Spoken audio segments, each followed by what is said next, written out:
Calcium అనేది it's a building block for bones. అంటే మనకు calcium is most important not just for bones but multiple other functions, muscle ఫంక్షన్స్కి ఉండనివ్వండి, బాడీలో కొన్ని హార్మోనల్ రెగ్యులేషన్స్కి, ఇవన్నిటికీ కూడా కాల్షియం అనేది ఇంపార్టెంట్. సో ఒక సరైన diet, calcium rich diet is important not just for bones but also for other aspects. Calcium rich foods చూసుకుంటే milk based products, nuts, non veg, ఇవన్నిట్లో కూడా ఒక బ్యాలెన్స్ డైట్ ఉన్న దగ్గర calcium should usually be met.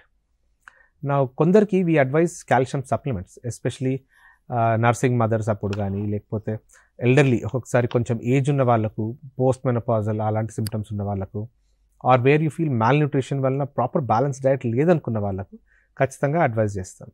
And calcium comes in multiple forms, supplements రూపంలో ఉన్నాయి, కొన్ని powders రూపంలో ఉన్నాయి, కావాలంటే కన్జ్యూమ్ చేయొచ్చు. But if a balance diet is maintain usually మనకు సరిపోయే కాల్షియం కంటెంట్ ఈజ్ మెట్. అదే కాకుండా మన బ్లడ్లో కాల్షియంని కొన్ని హార్మోన్స్ రెగ్యులేట్ చేస్తాయి. ఒక్కోసారి ఏదైనా హార్మోనల్ ఇంబ్యాలెన్స్ ఇష్యూస్ ఉన్నప్పుడు దాని మూలాన కూడా మనకి బ్లడ్లో కాల్షియం తగ్గడము, ఆర్ ఆస్టియోపోరోసిస్ కానీ, ఆస్టియోపీనియా అంటాం, ఆర్ ఆస్టియోమలేషియా, ఇలాంటి ఇష్యూస్ అనేది రావచ్చు.